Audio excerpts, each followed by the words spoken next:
nga guys, so may bit-bit na naman akong dalawang box ng beer guys kasi i-deliver ko yan doon sa aking mga customer.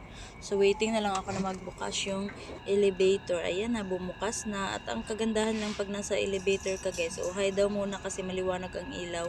Ang kagandahan lang yan guys is mabilis kang makarating sa iyong pagdideliveran. Ayan, nasa labas na ako ng pintuan nila. So waiting na lang ako silang lumabas. At pagkatapos niyan, syempre balik na ako ng elevator. Babalik na ako ng tindahan guys kasi marami pa akong gagawin doon. Magre-refill ako ng mga dapat kong pag-refillan. So pindot parking, tapos high daw muna. Maliwanag talaga yung ilaw guys, hindi naman totally, pero alam niyo ba guys, masakit yung aking balikat na naman. Ouchie ang balikat ko guys, kahit hanggang ngayon ouchie pa rin. Ang bilis lang tayong makarating dito sa may parking guys. Kasi nga naka-elevator tayo. Open sesame. Bukas. Tapos maglalakad na lang ako papuntang tindahan guys. Well anyway guys, nandito na ako sa loob ng tindahan at ako ay magre-refill. So before pala ako nag-refill guys, nagbasa ako ng WeChat. Oh my god, yung nag-order sa akin, meron pa palang 18 kulang. So kakamadali ko kasi guys, kasi medyo kani-kanina pa sila nag-order tapos may customer pa ako kaya hindi ko sila nahatdan agad. So hindi ko na binasa ulit yung message nila, may karagdagan pa pala silang order. Pero wini-chat ko na sila kaya waiting na lang ako sa kanilang reply kung ipapa-deliver pa ba nila or hindi na. Kaya refill na lang muna si Akechiwa guys. Refill here, refill there, refill everywhere.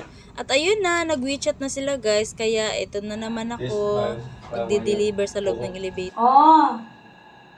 Go home to Vietnam? No, Myanmar. Myanmar. So kaya pala sila nagpanay ang order ngayon ng beer guys. Kasi parang despedida party pala nila to. Gawa nga ng may kaibigan silang uuwi na ng Myanmar. Siguro tapos na yung kontrata nila. Hello.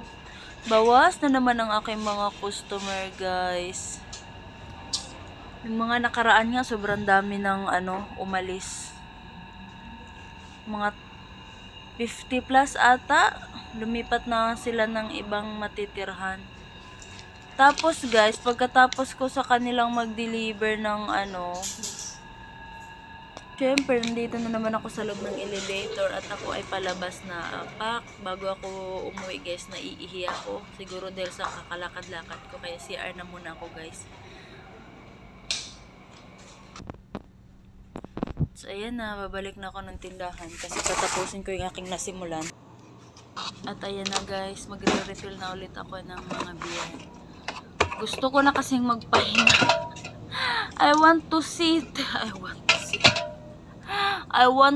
and I want to relax guys. Kaya ito, madaliin na natin itong pagre-refill natin ng beer sapagkat hindi lang naman ito ang aking gagawin guys. Pagkatapos niyan, liligpitin ko din yung mga karton. Ayan, marami-rami na akong karton na naipon guys. Ibibigay ko to sa pinsan ko. Kaso ewan ko ba sa pinsan ko bakit hindi niya pa ito kinukuha. Pampasikip lang dito sa loob ng tindahan. Char. Marami-rami na rin naman yung naipon ko na karton guys. Yan, dito merong ang mura lang din naman kasi ng kilo ng karton. 2 piso. Char. Ayan o, 1, 2, 3, 4, 5, 6. Feeling ko may benta na siya dito, 40 pesos. And before I forget guys, ito pa pala guys, magre-refill ako nitong snowflakes.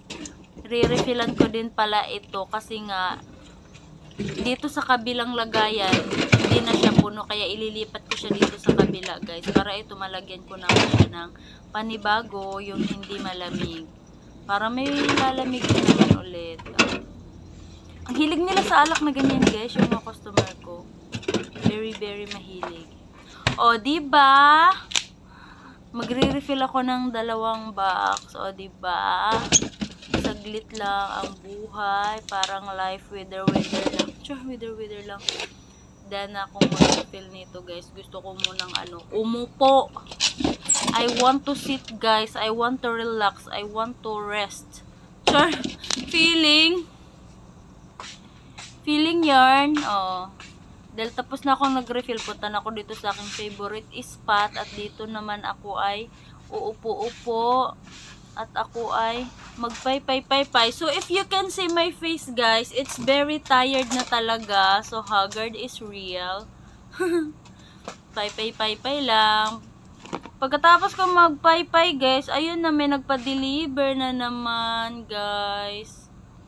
Yung paupo-upo ko na ganyan. Saglit lang, guys, kasi another delivery na naman. Ito, ang pinadeliver na naman nila sa susunod is 1 box ng beer. Kaya ang ginawa ko, guys, binitbit ko na, hindi ko na ginamitan ng cart. Total, nakakarton naman siya. Tsaka, konting lakad lang naman, elevator na. Tapos paglabas ng elevator, na rin, konting lakad lang, kwarto na nila. Tsaka biruin mo yan sila, guys, no? Yung order sila, tapos hindi nila isabay-sabay na pag-order. Gusto yata talaga nila na napapagod ako. Feeling ko siguro natatabaan na sila sa akin. Feeling ko talaga natatabaan sila sa akin. Siguro, or baka gusto lang nila kung makita ng makita. Siguro hindi sila nagsasawa sa aking mukha. Gusto nila akong laging nasa labas ng pintuan nila, nagdo-doorbell. Pasaway. Ganda ko ba? Char! Pangit mo, girl. Kaya siguro gusto ka nilang lagi nakikita kasi bihira lang yung mukha na ganyan. Oh, feeling rest yan, guys. Feeling rest. Pagkatapos niyan, balik na lang ulit tayo ng elevator kasi another delivery na naman sa kanila. Oh, 'di ba? Pak ganun. Kasi nga, guys, hindi nila kinukumpleto yung kanilang order. Pero okay lang yan, at least exercise. Pagkatapos niyan, guys, another na naman, guys, kasi bago ako umuwi, chat ko sila kung gusto pa ba nilang mag-order. Kaya ayun, nag-order ulit sila ng 1 box. Last na yan, guys. Kasi na ako, OT na ako. Tiway pa naman yung OT ko, kaya minadali ko na yan. Para naman kahit papaano makauwi na ako, makapagpahinga na. Another 1 box para sa kanila. Last na talaga yan, guys. Very last na kasi I'm going home na because I am tired. Very tired for this day. Very tired for this day. Siyempre, binilisan ko na, no? Kasi gusto ko nang umuwi, no? Sino bang ayaw umuwi nang makapagpahinga na? Lagi ako nasa loob ng elevator.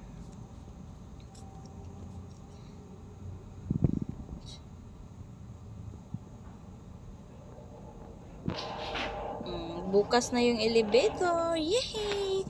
Finally, guys. Finally, I'm going home to the place where I belong. O, diba? Nakalabas na ako ng store. At ito, guys, sarado na talaga yung mga tindahan dito. Buti na lang may ilaw kahit papaano ay maliwanag. So, bago ako umuwi ng bahay, guys, daan muna ako dito sa loob sa 7-Eleven kasi meron sana akong gustong bilhin. May hinahanap ako na hindi ko mahanap. Char! Ano ba yung kasing hinahanap ko? Ba't hindi ko mahanap? O, diba? Dito lang din naman sa section na to kasi bibili sana ako ng shampoo. Kasi yung shampoo na gusto ko din wala! Hindi ko alam kung saan ako pupunta mamaya. Ay, mamaya. Bukas. Bahala na si Batman. So, dahil sa wala naman akong nakita, guys, kaya ito ay decided na uuwi na talaga ako kasi medyo mga ilang minuto din ang aking tatahakin sa paglalakad bago makarating ng bahay. Kaya ang ginawa ko is binilisan ko na ang paglalakad, guys, kasi hindi lang dahil sa gutom ako, pagod ako. Gusto ko na talagang magpahinga. Kung pwede nga lang wag nang kumain o diba? Char, so nandito na ako sa bahay, guys. Ayan nakaupo na si Inday. And look at my face, guys. Very tired face. Kaya yun lang, guys. Bye-bye. Thank you so much for watching.